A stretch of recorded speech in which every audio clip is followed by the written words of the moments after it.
Hello there, a very good evening and welcome to another edition of Face the Nation. Much has been spoken about the tourism industry in Sri Lanka. There was a time when $5 billion was the target for income in by tourism here in Sri Lanka. However, that figure took a real hit, especially after 2019, the Easter Sunday attacks, and then the subsequent downfall of Sri Lanka. But here we are now trying to revive the tourism industry here in Sri Lanka. There are various stakeholders working for this, and a target has been set by the president himself at 5 million tourists. To discuss these matters and much more, we've got, of course, an expert panel here today on Face the Nation. Starting off, onto my immediate right, Mr. Chalaka Gajabahu, Chairman of the Tourism Promotion Bureau. On his right, Mr. Chandra Vikramasinghe. He's a pioneering hotelier, of course. Thank you very much for joining us on our program. We've also got Dr. Rohantha Athukorala, former chairman of the EDB and Sri Lanka Tourism. Also joining us tonight is Mr. Nishad Vijayatunga, president of Slater.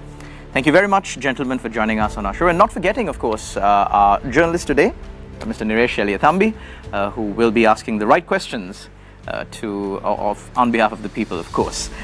Starting off, Chalaka Gajabahu, chairman of the Tourism Promotion Bureau. Now, a target has been set at 5 million tourists. I don't think we're even halfway there yet so far this year. It's important to be realistic when we speak about developing the tourism sector or the country as a whole. And I think best example being the election promises that were given during the past few years of what in utopia Sri Lanka would be, and the subsequent reality that we have to face right now. So 5 million tourists, is it realistic? How do the numbers work here? Well, I think there's a huge confusion. The number 5 million. 5 million number is the target for 2030 in Sri Lanka. I know it's misinterpreted in a lot of media very clearly. Our target for this year is actually 1.55 million. That's where we started in December. That was the target set. And there are clear records how SLTDA has done the projection up to 2030. And I think my industry colleagues will also support me saying we don't have the capacity to hold 5 million right now, if I may say that. At the same time, this year's 1.55 million target, we are on the dot. We are on the way to achieve that target. As you know, we have just crossed 900,000. We are in August right now. Last day of August, the final figure will come tomorrow. And by World Tourism Day is coming up on 27th of September, we will cross the 1 million mark for sure. And October, November, December is looking very good. According to the numbers that we are getting, the bookings that are there. And, you know, middle of the year, normally we don't have big numbers, if you look at the numbers historically. But then if you look at what happened in June, July, August, we crossed the 100,000 mark. In fact, we crossed 150,000 last month. You know, that is unheard of. And at the same time, we are talking numbers after COVID. We can't compare ourselves to our competing markets like Vietnam, Malaysia, Thailand. Yes, they also had COVID, we also had COVID. But don't forget, we had an economic crisis. And that economic crisis, what was portrayed in international media. Yes, of course, that's the right of media to portray what was happening in Sri Lanka. Don't forget our travel advisors, it got worsened. You know, we are not, I always say this wherever I go, we are not bringing products into Sri Lanka. We have to bring tourists, which are humans. You know, especially in countries like Europe with the travel advisories, with the insurance programs that they have, the advisory plays a huge role. But then our recovery, you know, for the first 6 months when we took over last year, along with the Honorable Minister Harin Fernando, we had to do a firefighting job for about 4-5 months to get the country straight, as into a platform that we can promote Sri Lanka from a marketing perspective. When you have a huge negative image, you can't all of a sudden go and say, come back to Sri Lanka, we are okay, which was not. For the first 2 months, we had to look for fuel, we had to put medicine in order. You know, we worked very closely with Slito and Tassel to sort these problems out. I think we were very successful.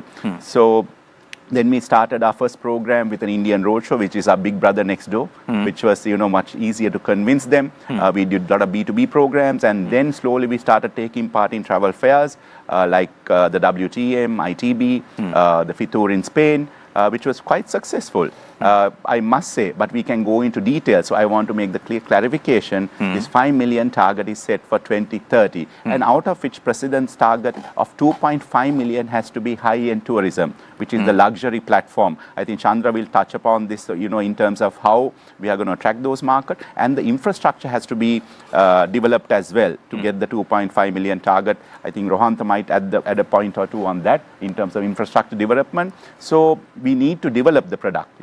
As of now, we can't accommodate 2.5 million high-end tourists in Sri Lanka. For example, we have only 9,000 rooms in Sri Lanka per day. So if you do the calculation, the maths, it doesn't add up. So there has to be a long development program, and that's why His Excellency the President, in his speech very clearly at the Yala Hilton opening, which is a high-end resort, very clearly said to create platforms. For example, the Great Yala project, combining the Yala and Kumana and other projects like that. It's a long-term plan, a 5-year plan that we are coming into, and then investment programs also coming through. So that's a summary to your answer, to your question of 5 million. I hope I made very clear the 5 million target is the 5-year target. Definitely, Chalaka. Yeah. Thank you very much. Of course, we'll get into detail during the next round, as this is just the opening round where we set the stage for the discussion that is to come. Moving on to our hotelier, Mr. Chandra Vikramasinghe. Now, speaking about the need to develop, there is always a need to invest more and more. And speaking of investment coming into Sri Lanka as far as the tourism sector is concerned, you have the private investments that come in, and then you have government that invests in massive projects. The government of Sri Lanka has always been known to invest in projects that are known as white elephants, or at least portrayed as this massive project that will bring in a lot of revenue to the country, but however, it doesn't quite add up. Let's just start off by speaking about one of those projects, which is the Nelum Kuluna, the Lotus Tower. Now, this project also was brought in as a tourist attraction. I believe there were plans to set up a restaurant on top. So speaking on the investment side of it all, in developing tourism in Sri Lanka, where do you think the government is at right now? Is there anything in the pipeline? How do you see that? Yeah, thank you for having me in this forum. I think what you are talking about, Nelum Kulana and all other areas, those are, I don't think where they have invested that to attract tourists at that time, right? It was forgotten for a couple of years and stopped for a couple of years, and I don't think that is the need of the hour today. So as the President mentioned recently, they were talking about how to attract more value-added, if not high-end tourists, or luxury tourism, or good spenders. I think according to UNWTO reports, luxury tourism is a segment which is very important. Its value of luxury tourism today is about $17 billion. Globally, $17 billion today. But their forecast is to 2030 is about $31 billion, will be with about 15% increase. So who are these luxury tourists? And where they are going? Which are what are their destinations are? And basically they go for, I think basically they go for private beaches, private islands, private game parks, private safaris. So privacy is private rainforest, private yachts, private colonial palaces. Sometimes they take the whole palace for board meetings and things like that. Sometimes they combine with business, called business leisure clients. So there are this is a thing that we need to think very carefully. And sometimes they are not coming to spend $500 per room. They are spending, they might stay in a $35 room, and they spend on experiences much more. That's what I think President meant, not to have the very expensive hotels. The expensive hotel is important, but what is happening around the hotel is more important. If you don't have good beaches, clean beaches, if you don't have good game parks, if our game parks are all safari races, it's difficult for us to to achieve those targets, achieve those figures. So it's very important that we should have a very correct product which is appealing to this new trend, who are the clients? Most of them are baby boomers, or some are high millennials. Now you see, our next door is 1/5 of our population, India. China is about another billion. So it's about, both together, it's maybe half of the population around our area. Out of that, there are so many rich people can afford to travel. If you see the high-end luxury products, if you see the new group in France called LVMH, right? Louis Vuitton and Hennessy and the other Moet Chandon. This is the LMVH group.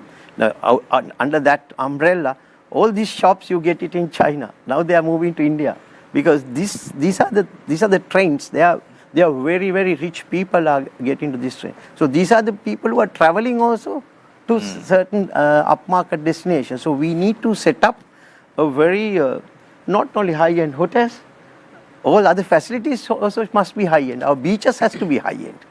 And we can't have all these riffraffs hanging around and harassments on the beach. You can't go to Sigiri, everybody will come and try to push you and take money. These type of things will not go with high-end tourists. So, but high-end tourists also, biggest attraction for them is beach. 2030, 2050, this will remain. The beaches will be the biggest attraction for tourism. All others will come under the beaches. If beaches were 50%, then eco-tourism, adventure tourism, so many other segments. So it's very important that we set up our products correct, to have good guides, have luxury vehicles, helicopter transfers, all those things. We don't have single luxury vehicle here today, right? For tourism. So we need to facilitate all these things to achieve those figures with 2.5 million in 2030. Which is high-end 2.5 million. We are not the only destination for them. They look for destinations. They are very used to go to certain destinations in Africa, private game parks, maybe in Maldives, private islands. So they are used to that kind of travel. So we are getting at the moment, but they are more into private experiential travel. Thank you very much, Mr. Vikramasinghe. Moving on to Dr. Rohantha Athakorala, former chairman of EDB and Sri Lanka Tourism. Dr. Rohantha, I think Chandra mentioned something about safety and not having people push you up and try to get a buck out of you when you try to travel Sigiri as an important aspect. Dr. Rohantha, now we're speaking about developing tourism in Sri Lanka, but one known fact is that there are multiple mafias that are operating. Sometimes they're not as organized as you think, but locally they're quite organized. They don't allow taxi companies to ferry their passengers around. They don't allow tourists tour guides to take their tourists around. There are a lot of issues as far as these mafias are concerned. They create these issues. And I believe tourism police has been established to at least deal with this issue somehow. So what's the situation on that front, really? Are we looking into this seriously enough to develop tourism in this country, this aspect of safety? Shalan, thank you very much for the invite, and I'm so privileged to be in such an august kind of forum.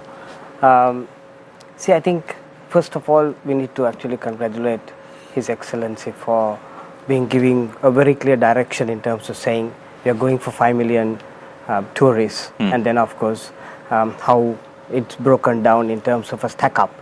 And you can see that Sri Lanka is looking for a positive story. And from what Chandra was saying, the whole area of niche tourism that comes in, and how that will add to this whole flavor is, I suppose that's what Sri Lanka requires.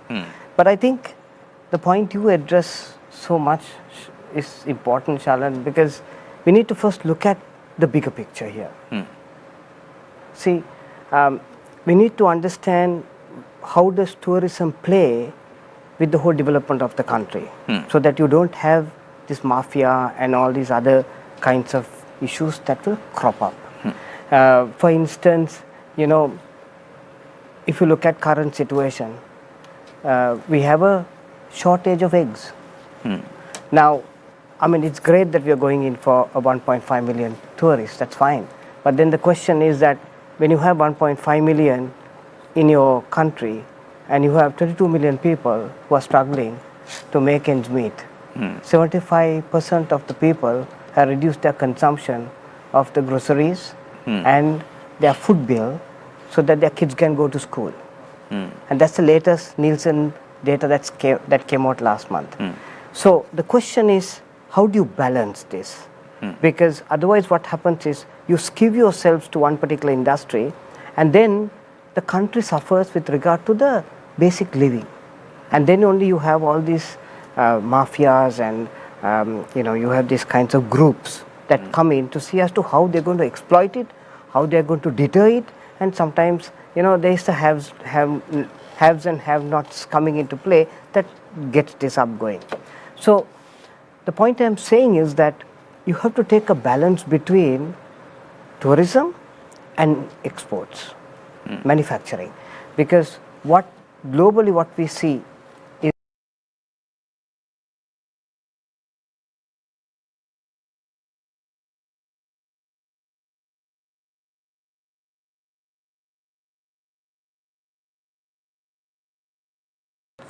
the whole industry crashes. Some are man-made, some are natural, some are health-related. I think Sri Lanka being the best example. Absolutely. So what happens is you put a lot of risk into the whole proposition of the brand Sri Lanka from a very policy point of view. If you're going to skew it to so much degree, to which ultimately what's going to happen is that, you know, there are a lot of issues that come in, which is what you're talking about. So now the export target is $28 billion, which is to be done. We are currently at about 12 billion, and as we know, today it was reported that we are declining by about 12%. And maybe about $1 billion will get shaved off from exports. So now the question is that whilst export industry is looked at in terms of merchandise only, even tourism is part of the export. So you need to understand the bigger picture as to how it is to be developed, so that then when the manufacturing sector drives overall growth, the money that you earn from there is enough for you to curtail the living expenditure of the people who are there. And then you balance this off with the 3 to 4 million tourists who are going to come. Otherwise what's going to happen is you bring a set of people here and they would eat up all the chicken and the eggs. And you'll have a situation where not 75%, but next time when you do the research, you'll have 90% of the people on the streets. So this needs an overall picture, Shalan. That's point one. Point two is Japan. If you take Japan tourism in 2015, it was doing about 19.7 million people. And they set a target in 2020 that they're going to go for 40 million. So what they did was they first sketched to see, one, what are the source markets you're going to look at. So they looked at what is East Asia going to contribute and what is the Western going to contribute. And then what they did was they looked at organic growth vis-a-vis how do you drive marketing, which Alaka comes from a brand marketing background. So he will explain how you funnel awareness to driving trial to ultimately getting the guys come through the funnel, so that it doesn't become, Shalan, where we are just looking up and saying we want 5 million tourists. But we target whom, which is what like Chandra was also talking about, and get the correct people. So there are 2 points to this 5 million. So the answer to your question, yes, if you don't have this planned kind of development, then you have these kinds of a lot of challenges that you see, like what you saw in Gaul also. Thank you very much, Dr. Rohantha. We'll discuss those matters in more depth, of course, as we progress in the show. Up next is the president of Slito Nishad, Vijayatunga. Mr. Vijayatunga, Slito, what is Slito's role in promoting and developing tourism in Sri Lanka? How do you contribute as an organization? Thank you, Shalan, for having me, and it's an honor to be amongst so many people. Anyway, Slito stands for the Sri Lanka Association of Inbound Tour Operators, and the role we play is that our membership essentially they are known also as DMCs or destination management companies. So what we go out there, we promote the market, the destination, and we bring the tourists into Sri Lanka.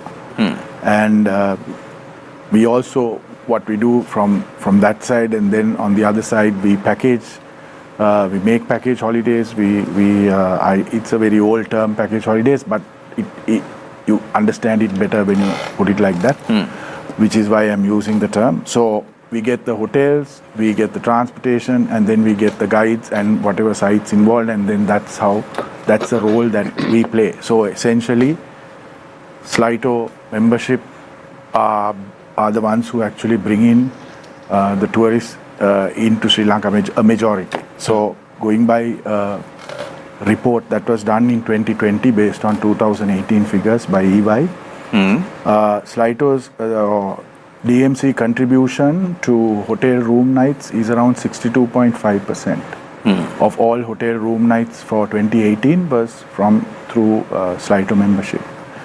We also contribute in terms of to government revenue. We contribute around 11.5 billion we did in 2018, and that is purely for in terms of fees and like, for example, Sigiriya Polonnaruwa, when you buy the tickets for that, and also going into the national parks, just those fees to the government coffers was about 11.5 billion. So that is besides the taxes and stuff that we pay. And also Sligo's membership is all entirely, one of the main criteria is you have to be registered with the Tourism Development Authority in order to be a member, which means you're essentially a part of the formal sector of the industry, and you're paying tourism development levy and contributing towards the marketing. Also, we go out there, our membership actually go out there and spend nearly so we actually go out there and spend around 1.53 billion in rupee terms, which we did in 2018 to promote the destination. So the Sri Lanka Tourism, we work together with the Sri Lanka Tourism Promotion Bureau, but it is the DMCs that go out there and do the marketing, do the promotions, tie up with the foreign tour operators, and bring the tourists in on right through the year. So there are what we call brochured programs. There are programs where I operate right through the year, different types of itineraries. It consists of all different types of, it can be just some people coming for 2 weeks on the beach. It can be people coming for a week on the beach and a week traveling. So all that, putting all that together is the role that the DMC plays, as well as the marketing of the destination. So, Nishad, what really is the situation like after Sri Lanka suffered such a rough patch during the past few years?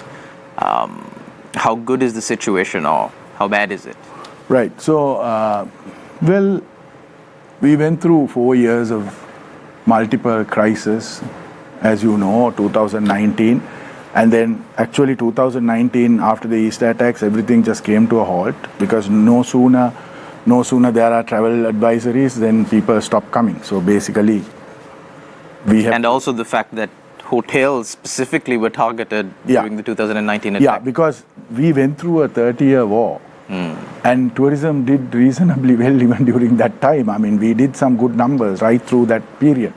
But this is the first time, I mean, except the time that the airport was attacked, I think it was in 2004 or something, except that time, never were hotels or tourists targeted during that war.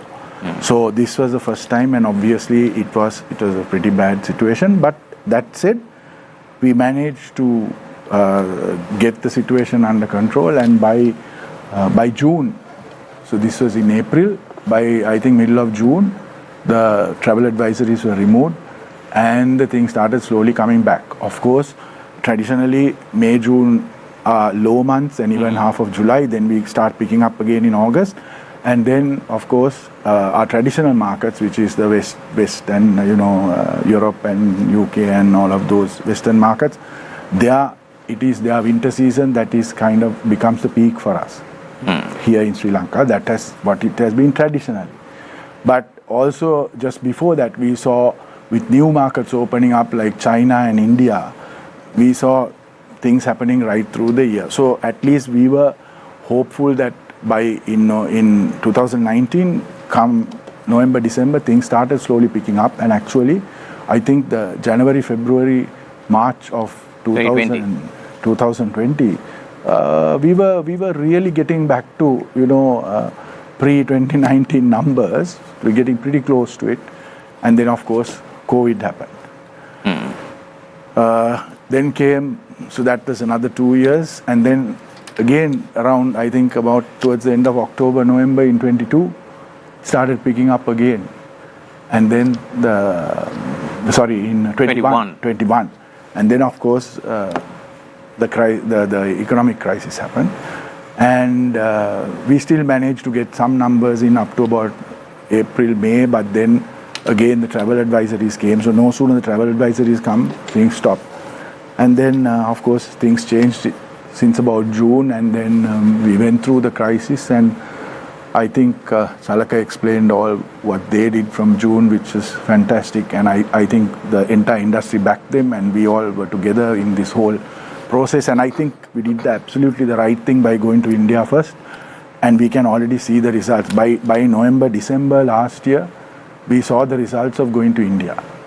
India is our main market now, and also the numbers that we have been having from India are massive, especially on the MICE segment, which is meetings, incentives, conferences and exhibitions and events. So I think that was fantastic. And of course now, and then of course when we started off towards the end of 22, we had no seat capacity. We were having one Qatar flight a day. That has now gone up to 5 per day. Emirates was running Emirates was running maybe 2 or 3 flights a week. That is now, I think, at least a daily flight. We had very low seat capacity. End of the day, we are an island, so if we don't have seat capacity, then we can't expect tourism. So India then came in. We have almost all the carriers that were operating to Sri Lanka before COVID are now back and kind of getting into full steam. We even have Alliance Air, which is a budget airline of Air India, operating into Jaffna, and those flights are full. The reason they're operating those is because the Jaffna airport can't take a A320 or a wide-bodied aircraft, so they can only bring in those small ATRs, and Alliance Air have those. So they started with, I think, two a week or something. Now they are already, I think within a matter of 3 to 4 months, they have gone up to a flight a day. So I think overall it's looking good. We have kind of come out of the woods to a great extent, and as to operators, we work with overseas, like I said, foreign tour operators, as DMCs, we work with foreign tour operators, and the numbers and the bookings that we are seeing for winter, I think we are pretty convinced that we are going to have a pretty decent winter season, which is at least one good winter season is something that we desperately need, not only for us. This is not for us, it's for the entire industry. And I think if we get that, then a lot of things will change, and we can already see that happening. And like Charaka said, this year, May, June, I mean, has been amazing, unheard of. The numbers that we have been having in June, July have been really good. And even September, October is looking fairly decent. China has already now come back. The seat capacities are starting off. Chalaka, correct me if I'm wrong. I think September there are 2 other airlines starting. 2 other airlines, because currently we have 12 flights per day, if I'm not mistaken. This is from China? Not from China. No. Not per day. No, not per day. For a week. For a week. When the high-end number was there in 2018, we had 32. We had 30. So the seat capacity matters a lot. I think in 2018 we achieved 300 350,000. 300, yeah. Yeah, 350,000 from China. That's with 32 aircrafts per week right now. But the Chinese also recovering. Don't forget, they were the last to open in this April. And then we kind of jumped in the bandwagon because we were in the top 20 countries that they can travel as group travel. So we went into China, did a road show and get it going. We did now back-to-back 2 road shows there in China, covered about 6 cities, which is being very successful. Sorry, Nishad. So what I was trying to say is China, I mean, correct me if I'm wrong, Chandra, China is generally, there are very, very specific periods that they travel. One is Chinese New Year, which is February, and then the Spring Festival in October. So if we get this seat capacity up in September, October, I think we'll see a fairly big number from China also in October, which is, so these non-traditional, not really non-traditional, they have also become a fairly very important markets to us like India, China. With those coming in, we are filling up those months that otherwise we were struggling in the past. So we would always say, December, January is absolutely peak season, then July, August there is a slight increase. But I think now, even in winter, we can see from the Western markets, we can see numbers picking up tremendously in February and March as well. And then with these other markets like India, China filling up the September, Octobers and also the May and Junes, it has really, we have become definitely a year-round tourist destination. No more off-season. We'll have a bit of off-season, but we are. I'm going to say no to that to Nishan, but we are a 365-day destination. Absolutely. And I'm going to position ourselves as only the season. No, that's very important. And also, you were talking about the East Coast. I mean, we have a 365-day beach because if it's right now, I mean, can you get like a 6-month-a-year beach? Yeah, we have no. So if you take the West Coast, you can't.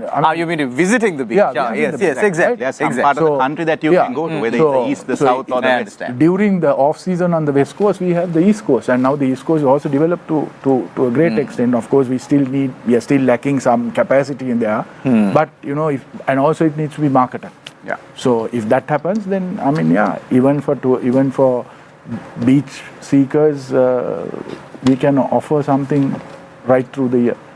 Thank you very much, Nishad. Well, the floor is open for questions from our journalists. Niresh Eliathambi, floor is yours. Thank you, Shalan. And I'm going to ask Charlaka to enlighten us on what has been an elephant in the room for a long time, many years, in fact. The slogan, So Sri Lanka, possibly one of the worst marketing slogans ever dreamt up by humankind, I'm sorry to say, and it's been there for 5 long years now. I don't think it's added much to our branding, and I've heard this from multiple marketers, and I'm sure you're going to tell us not the story of So Sri Lanka, but what's happening with the new slogan, and so when can we expect it? Okay, for the first time, thank you very much again. For the first time, I'm going to agree with a journalist 100%. Let me end the story there about Sri Lanka. Let's keep that aside. If I ask the two of you, what does Sri Lanka stand for? What does Sri Lanka stand for as an image, as a destination? Your own thoughts, on your personal thoughts. Beaches, for me at least. Okay, for you? Experiences in a small area, which in other countries you would have to travel hundreds of miles. Spot on. So the brief that I gave this time under the guidance of the minister as well, the brief that I worked on actually this is not a story that I am saying, these are stories that legends have said. I always say this, I think Nishad and them are quite familiar to this line when I talk about Steven Spielberg, George Lucas and Harrison Ford, where they spent quite a number of days in Sri Lanka shooting Indiana Jones and the Temple of the Doom, where Steven Spielberg called it a studio. That studio where I can get to the hottest place and the coldest in a matter of hours, where you said in other destinations, if you look at a country like India, might have to take a domestic flight, it'll take hours and hours of journey time. But in Sri Lanka, you can look at a wild elephant, and within 45 minutes you can go and look at a whale. Where can, in the world, where can that happen? So the brief, the one-line brief that I worked on was, we are an all-in-one capsule minus the snow. It's an island. It's an island destination, and it was very well received. And then we went into a tender. Then Ogilvy, Felix Ogilvy, one of the biggest global agencies in the world, Ogilvy, and in Sri Lanka, they won the pitch. And they have come up with a slogan, but I do not want to call a campaign a slogan. Slogan is just a slogan. There has to be a marketing strategy behind it. Why you come up with this slogan without just saying so Sri Lanka or small miracle? Of course, in the past there has been decent lines or decent campaign, but never saw the light of day. That is for different reasons. Maybe it can be political, it can be personal, sometimes can be funding, there can be a lot of reasons. But for the past 15, 16 years, there has not been a clear positioning campaign for Sri Lanka. Why I say that is, I wouldn't say not 15, 16 years, forever. There has not been a position. If you compare ourselves again to our close by competing markets, Incredible India has been existent for 25 years. Truly Malaysia, amazing Thailand. You know, all these are clear examples. You don't, just because the government change or a minister change or a chairman change, you don't change the slogan just for your personal liking. So, and again, like I said, I must talk about our minister. I'm not trying to be political here. He has a clear vision. We have to put our blueprint, our footprint down. Whether we'll be here today, we might not be here tomorrow. That's for different reasons. But that footprint has to be created. We actually presented, we are going to do this campaign in two stages, like Nishad and Chandra spoke of, in terms of the negative image we had, or we still have. Don't say that we are out of it. We are still in other international media channels. If you look at, I don't want to name them. Still in the trailers, what they show is what happened in April, May, and June, July of Sri Lanka. Even if they have to show a positive message about Sri Lanka, they have to show the past. This was there, but then it's the eyes that, what people see, whether you're in UK, whether you're in France, or whether you're in India, what you see is what matters a lot. Like, that's why we are not bringing products, we are bringing humans into this country. So we need to be clear. So this campaign will be broken into two phases, which will be launched in September. The first phase is actually to say that we are safe and ready. Then that campaign is called Check-in. So that, the campaign was presented 2 weeks ago to His Excellency the President at the YAL opening, where a lot of delegates were there from the industry and including the American ambassador as well. And then we presented the thematic campaign that we are going to launch in January to this footprint that I'm talking about. I'm not going to say the line now. If I just say the line, I have to make a 1 hour presentation to you. That I'm not going to do. Actually, I had a roundtable discussion with some journalists yesterday. I was very clear, and actually we made the presentation to them. We made the presentation yesterday on a roundtable discussion on where we are, but it will be out very soon. You'll see it. I think it's going on tomorrow. In a lot of media, they'll carry it as well. To be very clear, the thematic campaign, and this all-in-one story, wellness, adventure, beaches, romance, weddings, no matter what, water, water sports, and we look at underwater, Sri Lanka. That's why I say again, all in one. That's my line. Over 140 shipwrecks in the country. During the World War and before that, the history that we have, 2,500-year-old culture, the history, and the 450 years of the Dutch, Portuguese, and the British heritage. There's so much to offer in a small capsule. That's why I'm saying we are an all-in-one capsule minus the snow. It's like you put it in this thing, you get the whole this thing. Whether you want the beach, we have the beach. If you want adventure, we have adventure. We have, for example, if you want sports, we have sports. For example, when we were in Melbourne, along with the Consul General, Mr. Sandit, we met Victorian Rugby, the Rebels, Melbourne Rebels. Actually, they were here yesterday in Sri Lanka to take the Sri Lankan brand forward. Actually, they selected 2 female rugby players to go and play for the Melbourne Rebels. We had a tournament, one-day tournament yesterday with the Army, Navy, Air Force and the CRNFC played, and they picked 2 girls from Army and Navy to go and play. So we are going to tourism, how we are going to engage in a 360-degree perspective. It's not just putting a billboard or doing a TV commercial or just putting a digital banner. That 360 approach has to be there. That's why I come into play here to see how we can do this whole 360-degree strategy going forward. Actually, there are a lot of aspects that we can go on in terms of marketing Sri Lanka. And I just want to be very clear. I think, correct me if I'm wrong, Rohantha, as a government, single standing government institute, I think as a single entity, we are the only government arm which is a marketing arm. Tourism Promotion Bureau, actually the promotion should not be the word, with all due respect. Promotion is a old 70s word. We are not buy one, get one free.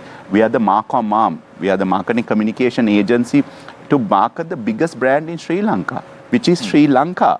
So that's the task that we have in hand. I think we have taken a baby step. Now we are going ahead with it. So hopefully it will work going forward. And not only when we come out with the campaign, we are just going to put it out and wait and see. We are going to appoint a research agency to see the success rate of it as well. So have you looked at focus group discussions on this? Because in the past, like you said, some very good slogans and campaigns just got derailed because a politician didn't like it. So politicians, even tourism professionals actually shouldn't be part of that. It should be coming from the consumer side. And have you got a proper... Absolutely, yes. We did a lot of research because the thing is, the strategy is done in such a way, if you look at the numbers, 30% of travelers to Sri Lanka are repeat travelers. You know, they want to come back for more. So that's actually part of the line. Actually, the line, I'll tell you right now, but the line does not justify because I'm just saying it, you'll come back for more. Because, you know, we are not a bucket list destination and we are a 365-day destination. You must see the campaign in visual form, then you'll get the idea. Actually, I'm going to present to the advisory committee on Friday, and at the slide to AGM, I'm going to present it in Hambantota. Already we have received, whoever has seen it in the industry, along with the president, the minister, my board, has approved the campaign. So it's a collective effort. The thing is, when it comes to creativity, to keep strategy aside, creative can be, you know, for Nishad, it can be a different story. For Rohantha, it can be a different story. To Chandra, it can be a different story. But then we need that collective approach. You have to take that tough stance. Coming back to research groups, yes, we are working on it. We will put certain platforms. And then when we say global campaign, we are not going to go out for all 60, 70 countries right now. Yes, we have a decent budget, but we are not going to go spend 100 rupees in 60 markets. We will manage that budget and we are going to go for 10 key countries. 10 key countries are India, China, UK, France, Germany, which are traditional, India, China being the new coming up markets, Russia, then Middle East, 3 or 4 countries in Middle East, Scandinavia, Australia, and we'll be adding for the next year action plan, Japan and South Korea as well. It doesn't mean that we are going to forget about Italy or Netherlands or other countries. For that, we are going to do our influencer programs, we are going to do our trade shows, travel shows, but all that, whether it's a stall in Netherlands, whether it's a leaflet, whether it's a digital book or whatever, will be under this theme. This whole thinking process will be adapted to this, whether we play cricket from a tourism perspective or whether it's a wedding that we are going to do. Very valid point that we made was, you know, if you look at India, you know, we are talking about this 5 million number coming back. When you're marketing also, you have to understand. According to stats, 45 million after COVID from India has traveled within a year. 45 million. You know, just imagine, I don't know, in 5 years' time, can we get 10% of it? They are our next door neighbor. That there itself is 4.5 million. You don't have to go into lectures of statistics. It's very simple. You have to have the correct target audience. And within that 45 million, also don't forget, India has the most highest earning middle class markets in the world. It's over 220 million, if I'm not mistaken. High end, because Indians are so focused. They decide what's the first job, what's the first bike, whom am I going to marry? Where am I going to marry? Where is my honeymoon going to be? What's my first car? Is it going to be a BMW or a Mercedes or a Honda? We are very focused. That those target audience very focused. So how can Sri Lanka's image go and capture that? Is a very key. We don't have to run around the world to get these numbers, the correct audience. The weddings, the private weddings, they come in charter flights from India. 200-300. They even bring their chefs and all that. They buy the whole hotel in one go. It's amazing. Same with China. You know, another area is MICE tourism, which is my colleague Tisum Jayasuriya, which is conventions. It's also picking up in a big way. A lot of multinational companies visited Sri Lanka this year within the crisis. I think Hero Honda, Alliance Group, big numbers, 400, 500. I don't know, Nisha, the number right now. 1,200, there are 1,200 and 800 and all that. Yeah, all that. So the thing is, like I said, we can't compare ourselves with Vietnam or Thailand or Malaysia, especially after COVID. They did not have economic crisis, that they did not have a black mark on their image. We had. And coming out of it, what we are doing right now has worked along with the ministry, along with the tourist board, along with Slito and Tassel. We are driving this forward in a very positive manner. Again, I'll sit with you one day if you want. I'll take you through the campaign, but it will be a reality within the next few weeks. The first phase is coming out in January. It's under production. It will come out in January. The thematic campaign, the proper positioning, and how we are going to take it forward to the world. Right. So let me ask Dr. Rohantha. Sri Lankans are policymakers in various industries. They have this habit of not looking at the rest of the world properly and thinking that we are, isolated and whatever we put out, people will come and buy. Who's our competition as far as tourism is concerned? Now that we are moving to this towards this higher market and 5 million, which countries would be our competition that we need to watch for? See, Naresh, if you really go to see, if you look at the global market in terms of tourism travel, and we are just looking at let's say even if it's 5 million, it's nothing, So yes, you have major competition coming from Malaysia. If you look at compactness, I work for artificial intelligence company, and when we do a competitor check, if you look at compactness, the country that comes out number one is Malaysia.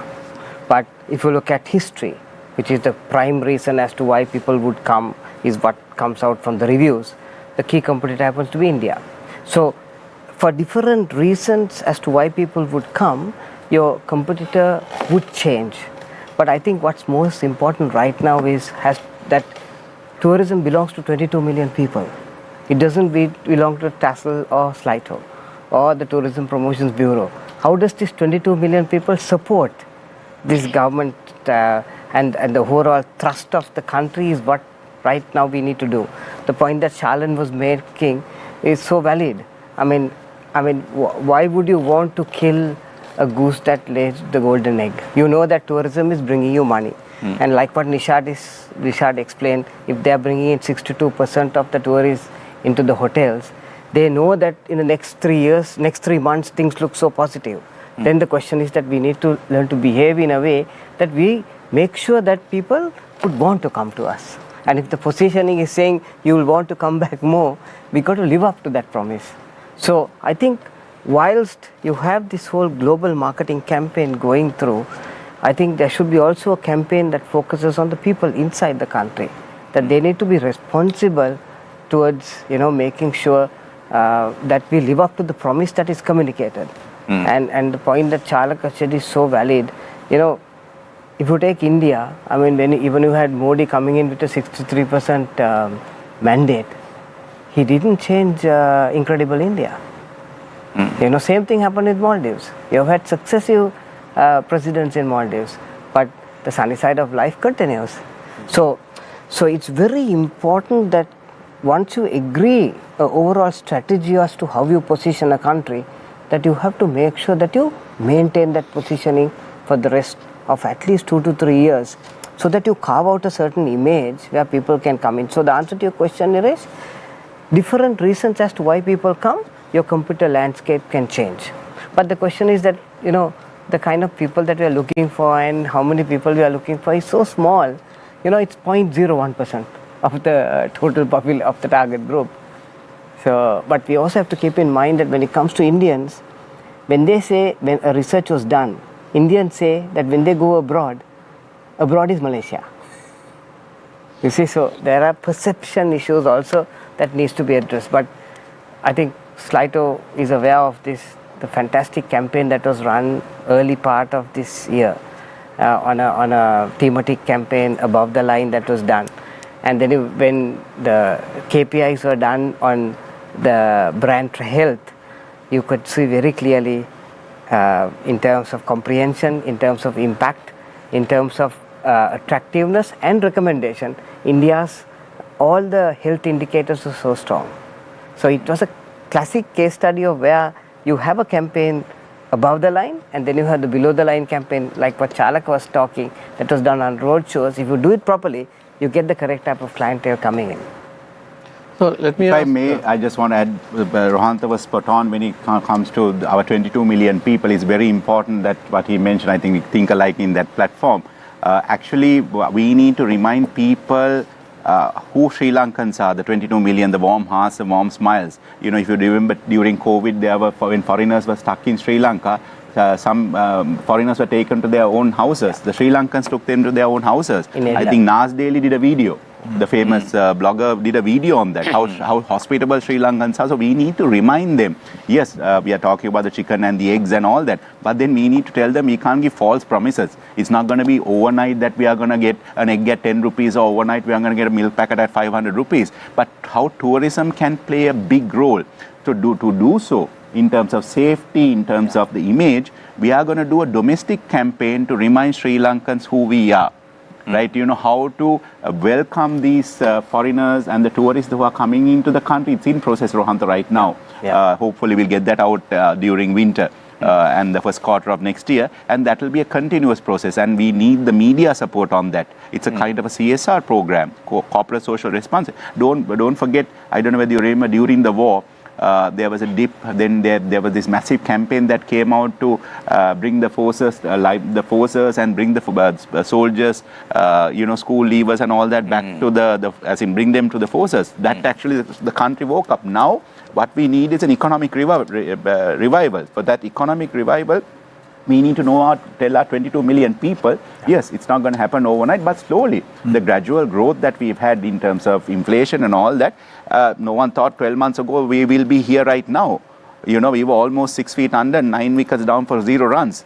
The last wicket gave a decent partnership. Now we are, I would say, without any fear, we are 100 runs for no wickets right now in the second innings, batting on. So we need to slowly build it up. It's a test match, it's not a T20. So we need to build it up. But the point there is, if I may add to what Chalaka is saying, is that we know that there is this whole concept of where people are going for over-tourism. Because, you know, the whole world had died down for 2 years now. So now there is a whole thrust where people are saying, I want to travel. So if you look at the numbers across the world against tourism targets, what they were expecting, and the numbers they are getting, all are shooting above. Now Netherlands has stopped cruise tourism coming into the heart of the city, because they are saying we don't want, because we can't take more than 30 million tourists. So guys, they call it, there's a word they use, it's called like you're angry that you were stuck in a home and you're saying I'm going to go and travel. So we have got some of that residue also into this country, apart from the good work that people are doing. So, but the question right now is, we need a strategy in place to make sure, number one, the infrastructure is right, so that when the people come, we have the infrastructure going. I mean, for example, you know, I was appointed to do the whole tourism master plan from UNDP to look at Central Province. Now, when you look at Central Province and you go to, let's say, Haggala Gardens, there is no parking space. If you look at 65% of the tourists who come here, they always go to the Dalda Maligawa. But then during the Kandi Perahera, one of the biggest issues there is that you have a shortage of toilets. So now these are serious issues. The EU funded another whole tourism master plan strategy this year for Uva province. And then, you know, when you look at Ella, one of the key issues that they found, which we've had long discussions, and, you know, we are all part of this whole game, you know, it's not pointing fingers. So we went and tried to find out why there is no public toilet where the tourists can visit. So then we went and had a chat with the UDA and found out what the issue was. See, they was having problems because when they tendered, they could tender at X. But then when they go to really do it up, it's X into 3 because the prices have gone up. Now we can't just blame saying, guys, there is no toilet there. So now the private sector needs to come and say, okay, we will do that for you. You know, we are the people who make the money. So likewise, basic infrastructure has to come into play so that when gradually in the next 5 years when tourists starts coming in, you know, there is some kind of a marriage that happens. Otherwise what will happen is there is so much going to be bad reviews that's going to come that is going to hurt even the top end that's going to come. So let me ask Chandra a question on, you know, the brain drain, which is affecting Sri Lanka in a big way right now, and it's affecting every industry from medical to everything else. How is that impacting the tourism industry, and how is that going to be sorted out? Because most of the people who are leaving are the young people. Yeah, it's a main issue in tourism because it's people-to-people business. We can't just put robots and welcome tourists or serve tourists, right? Yeah. Sri Lanka is for smile and the hospitality of our Sri Lankan non-commercial smile, right? Not like in certain other countries. So I think it's a very, very important matter at the moment, especially in hotels. You see, especially the chefs. All the chefs are going. I had a chef for like 8 years, now he's in Canada. And the sous chef is also gone, right? Likewise, there are so many in the list. This is just the beginning. You know that Saudi Arabia is developing, opening for tourism another 1 year's time. And so they will get another half of our staff. Our staff is very good, very efficient. So hotel school is the solution to this, but brain drain is like very skilled, like even the chefs and all, they are not very badly paid here, they are also very well paid. So I think government should give more incentives to these people, like you are giving car permits to all the teachers and anybody who gives the Buddhist priest or anything. Like in Sri Lanka, even for people like us, I can bring $500 million, but I'm not entitled for anything. For last 20 years, nothing, not even a car permit, not even anything. So government should understand value of dollar which we are bringing in. You remember Mrs. Bandaraka's time, they had something called fees. I think we should reintroduce this. Otherwise, this feels like undial tourism because you can say 500 you charge, but if the 500 doesn't come to Sri Lanka, it's not sustainable. Yeah. This is very important. This is what we have forgotten. Because if you don't get the monies here, earlier, every 3 months, we have to send a tourist boat to all our bank remittances. Right? That's the thing. We have to reintroduce these to save the country. Otherwise, you people, no, we are going to reintroduce all this. No, we need that. Government need that. People need dollars. Yeah. Not me. People need dollars for their milk food, their education, anything you need dollars. Well, otherwise, what you have to buy? So we need to fill that gap. And also, interline ministries. Yeah. It is the biggest issue in the country. Tourism ministry, thanks to tourism, if you see the figures, 2018 figures, Cultural Triangle had got nearly about 4.5 billion rupees. That is excluding Dambulla and Temple of the Truth. These are all figures that we have. 4.5 billion. So what they are doing? Are they doing any promotional work? Are they doing any facilities? Yeah. You can't go to Sikiri, as you said, you know what is happening. You pay $30 and go, you are not tranquil there. You know, you can't, visit anything. They try to come and sell something. They try to push you out. So these things has to be cleared, right? So, okay, we are bringing a good message to them, but in reality, when they come here, if it is plastic all over Sri Lanka, and you see how much of 32 millions of tons of plastics going to the beaches. So not only government, the big conglomerates also must be responsible. How can we do tourism with pollutions?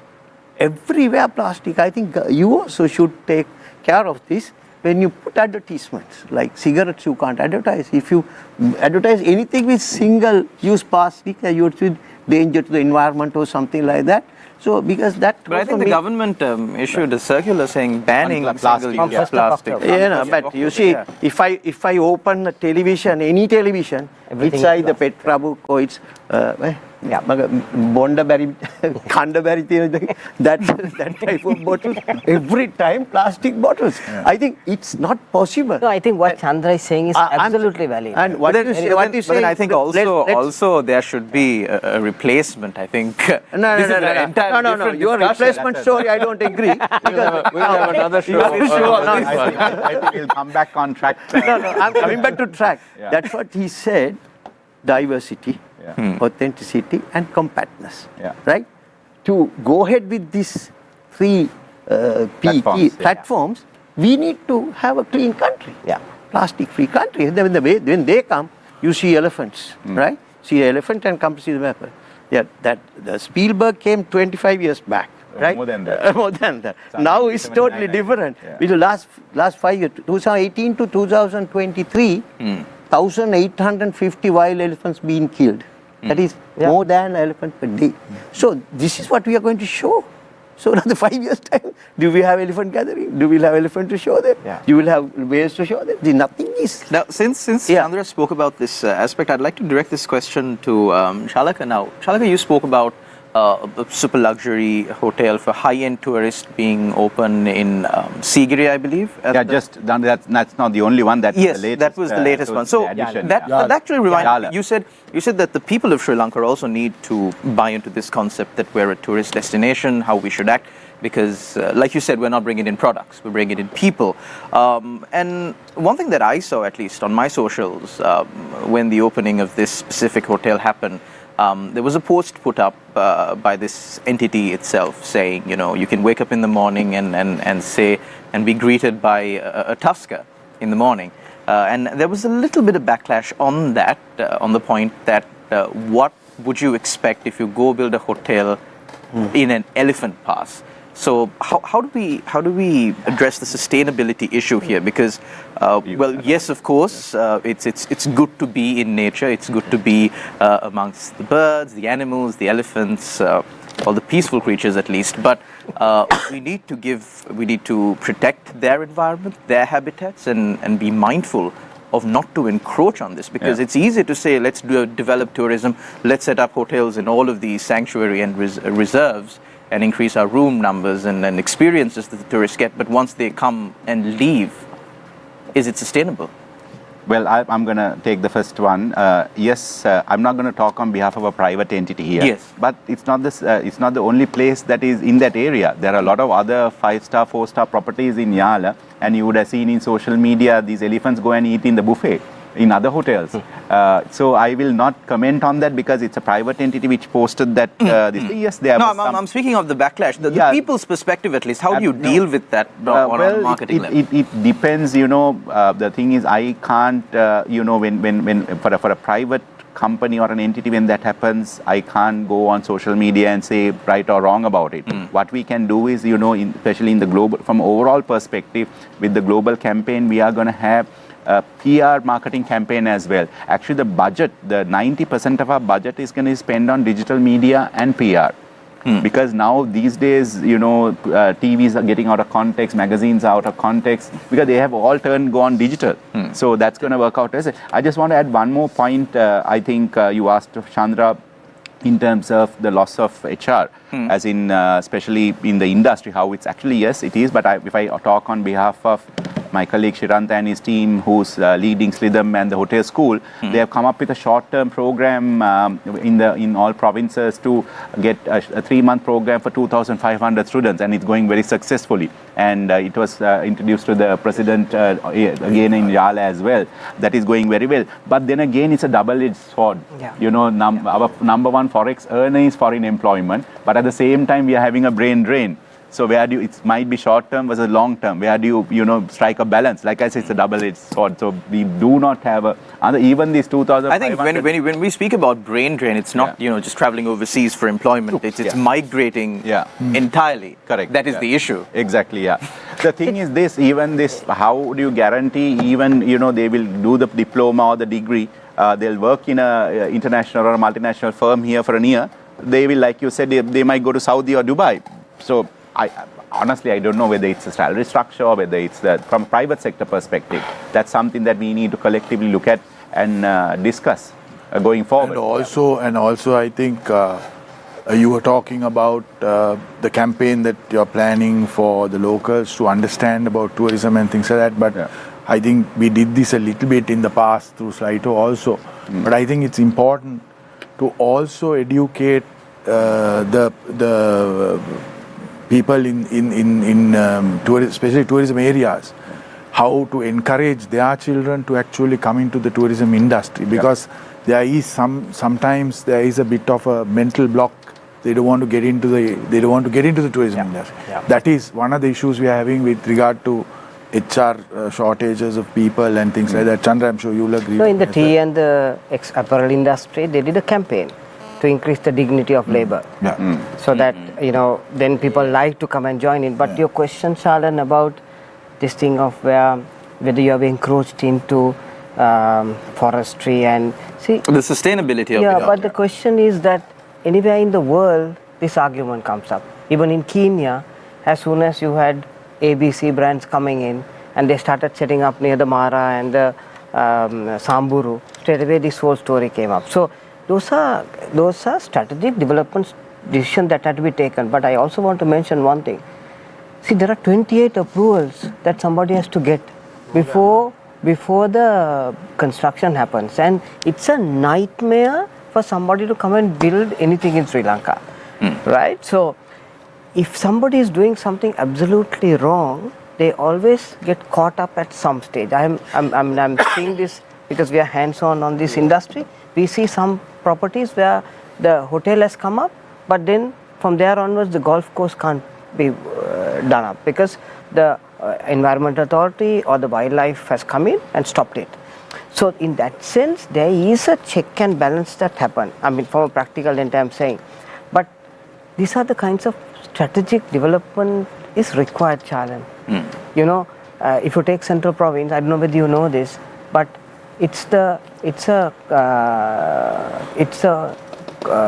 carbon neutral province of Sri Lanka.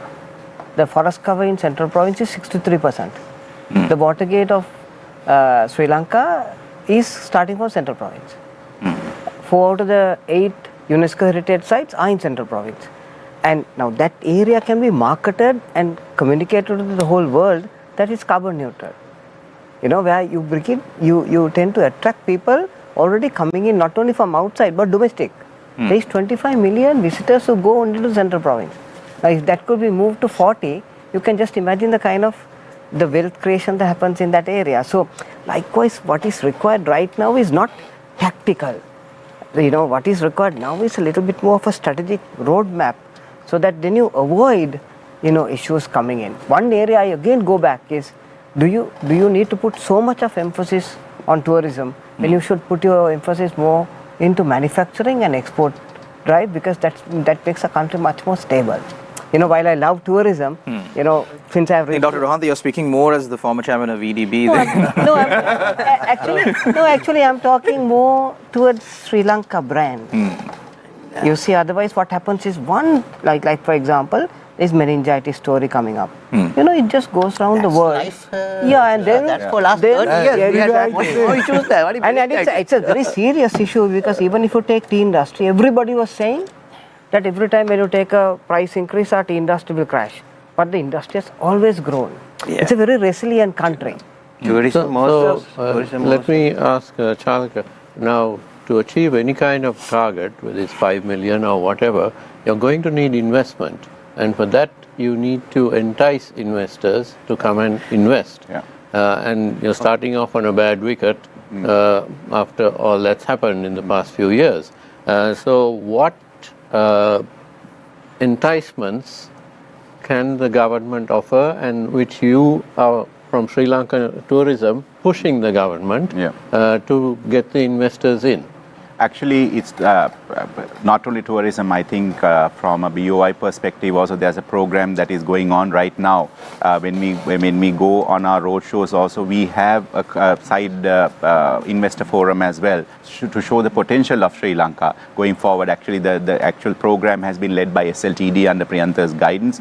Kochuveli, then Kalpitiya, those are projects that has been, and Trinco, those are projects that has been in operation for a long period of time, that not what has been taken wing. So right now, those projects are going forward in terms of how we are going to take that. The investment actually from India, I can't disclose the names. When we did the second roadshow, there were two big entities in India who came to Sri Lanka when we made the presentation to see what the potential is. That's through the private network, of course.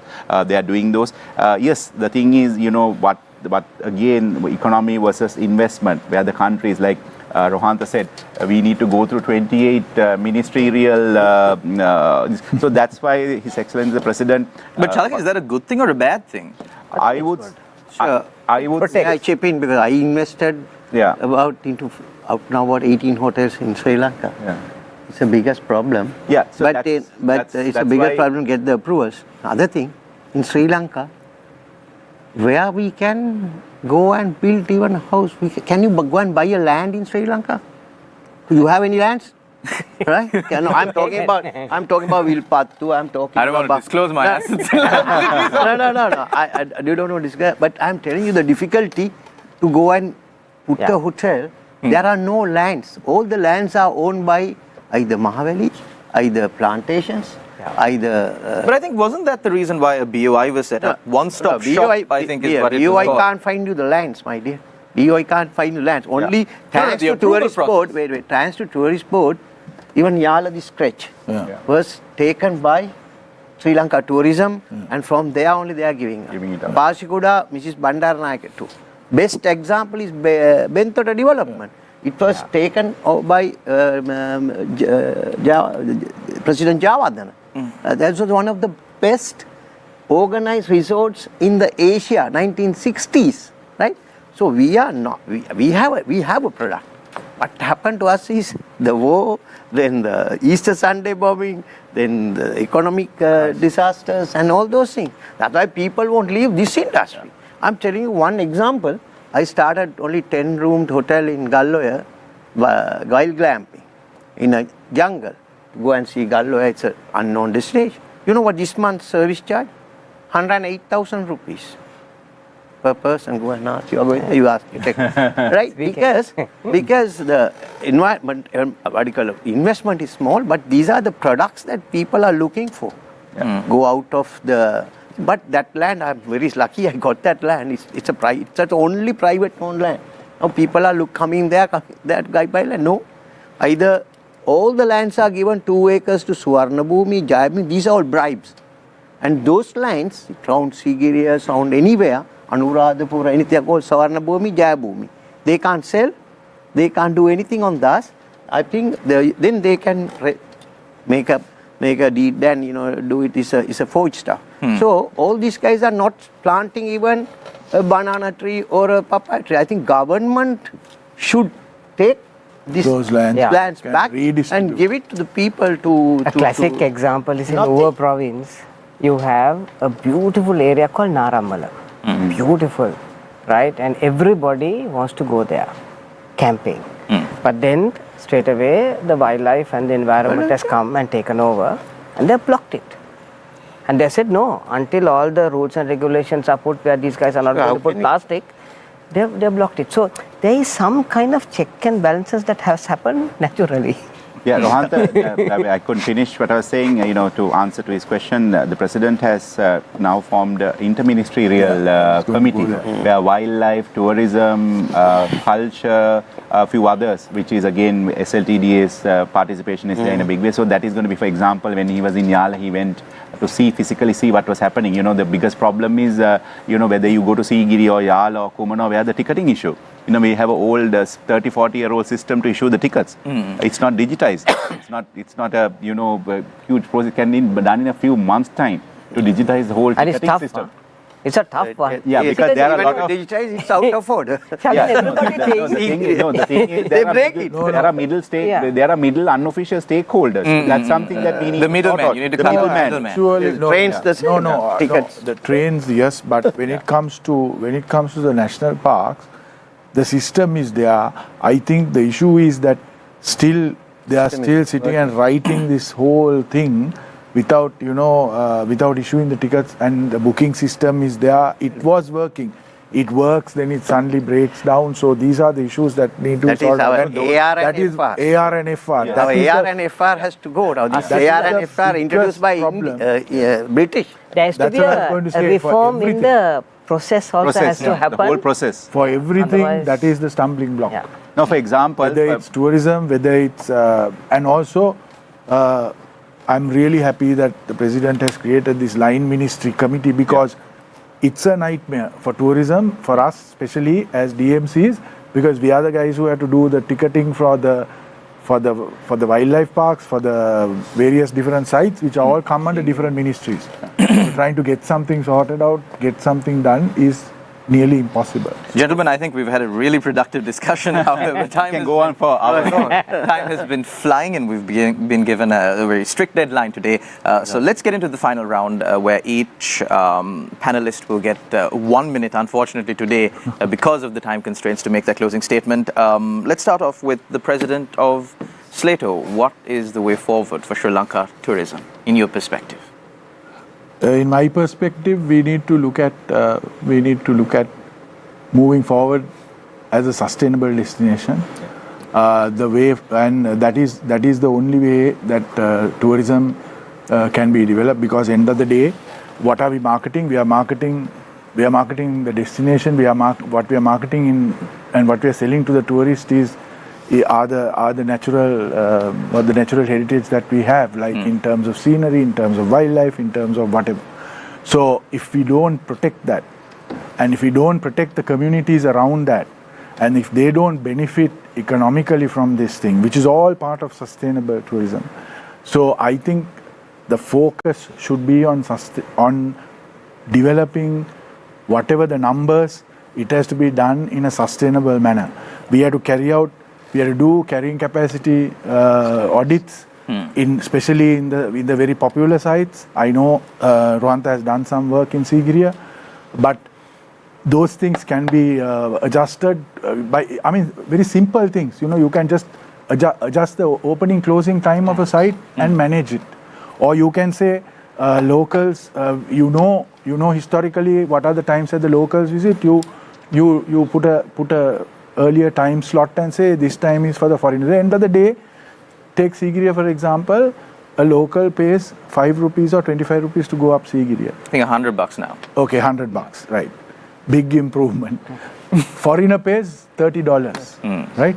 So you can see from the a purely difference. financial perspective. That is from a makes lot finance. But what of I'm sense. So what I'm saying is, so the sustainability is the key, because if we don't manage it, and if we don't, and I'm really happy to say that Yala, which is one of the highest visited parks, we can see already that there is a committee in place, and there is a what do you call a plan, and there is this thing which I was also part of. It was developed in 2016, but now it's being implemented. So hopefully we know, and I think the tourism, the master plan is also based on sustainability. Yeah. So that's what we need to look at. Numbers is one thing, but definitely Sustainability it has to be is more important. Yeah. Thank you very much, Nishad Vijaytunga, President of Slato. We now move our attention to Dr. Rohantha Athakurala, former Chairman of EDB, more so today, and also former Chairman of Sri Lanka Tourism. Your time starts now. Just 2 points, Chalan. Number one is that, we love tourism. Tourism belongs to 22 million people. But I think there has to be a strategy how to balance exports so that you make Sri Lanka a little bit more stable. Otherwise, you are in very risky terrain. That's point one. And the second one is, it's not only tourism that talks to the world. We have Ceylon tea. 63 million people drink a cup of Ceylon tea. We have Gem and Jewelry. We have Ceylon Sapphire. Branding. Lady Diana's ring was made from Sri Lanka. Then we have Ceylon cinnamon, which is another GI related it has GI authentication from WTO against cassia. So we have to get all these industries together so that we have a nation branding kind of a concept. It's not a big thing, in very small ways, so that then the value of the brand can pick up. Right now it was 83 billion, it dropped down to about 70, 75 because of these issues. If you can bring it to 100 billion with all this, you'll see a flip side happening, just like what happened in Estonia. Thank you very much, Dr. Rohan Thathagorala. So your point of view is that we need a holistic approach to develop tourism rather than very specific approach. Thank you very much. Moving on our attention to Chandra Vikramasinghe, hotelier. Your time starts now. Well, what I have to understand is this industry is not controlled by the big conglomerates or the big investors. 85% are SMEs. Today, these SMEs are going through a very bad time financially. I went to the bank and said, no, we can't give you any loans anymore because this is the highest risky business that you are in. So, but when we were doing well, all the bank was behind us, pushing us to take this loan, that. Even all the SMEs got loans like that. Not that they didn't ask. Even we asked the bank managers come to your office and give you the loan, right? Now the time is bad, but you have to protect them. Otherwise, if you get this 5 million, where are they going to stay? 3-star hotels, homestays, all will be closed. Restaurants. So government should step in and tell the banks. Of course, we have to protect the banks first. Otherwise, we all go on, right? So there should be some, win-win situation. At least to reschedule this for 10 years or 12 years. No, you are old now. I can give you 5 years. Even rescheduling alone. So this is very, I think, very saddening story. Well, people like us, we are Sri Lankans. We are all seeing 100% Sri Lankan investments, right? And all these conglomerates and all these guys invested. Only the war is over. After war is over, only all these people came in. Now they are in big way. They are very good that they came. All these brands came. Even as management companies, they come without a lot of money, putting with a lot of money. But big companies like Anantara, all these companies, they have put a lot of money. Ozo and Ozo. These are the only people who have invested a lot of money. Shangri-La. So these are very, very, very good investment. We have to bring more people like that than getting all these small villa operators and all those things where we don't see money coming to Sri Lanka. So we need to get maximum dollars. I urge the government to implement a system to get maximum dollars. Otherwise, somebody will come from the big bank and say $35 million kept outside. So these are not, we learned from that. So we need to not control, at least keep an eye on who is doing what, whether we are getting these dollars to Sri Lanka. Be more vigilant so that the money that comes in through all the hard work and promotion, of course, of the Sri Lanka Tourism Promotion Bureau also really goes to the people of Sri Lanka instead of just a select few. Finally, we turn our attention to Chalaka Gajabahu, Chairman of the Tourism Promotion Bureau. I think I have only 60 seconds on the dot, right? Yes. By the look of it, it's 22:59. Taken a lot of our time. Well, I'll cut it short. It's very simple. We are not an artificial nation. You're talking about Saudi. We are spending billions of dollars with Lionel Messi, putting up, a football league with Ronaldo and all of them to promote the country. Don't forget that Lionel Messi is the brand ambassador for Saudi. For all that. We are banned now. We yeah. So what I'm trying to say is we are a natural destination. Why do you have to pay Dubai Rugby Sevens or Hong Kong Rugby Sevens? There's so much. But in Sri Lanka, you can do all this. That's the image that whether it's a high end, whether it's a medium, whether it's a low. Because yes, we need the lower, we need the backpackers, we need to support the homestayers. We need the middle for the 2, 3 to 4 star hotels, and then the high end as well. All that is important. That's how we are going to combine this 5 million. It's not that, one segment of the market that we are going to look at very clearly. And the positioning, the image of the country matters a lot, which we have not been able to achieve so far in the history of tourism, from a tourism perspective. And that's our challenge, that is the minister's challenge and my challenge, to somehow the brand Sri Lanka to the world and to show who we are. Thank you very much.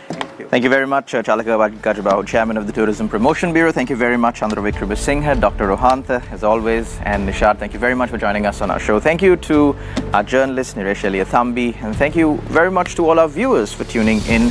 As always, until we meet again, take care and God bless. Thank you.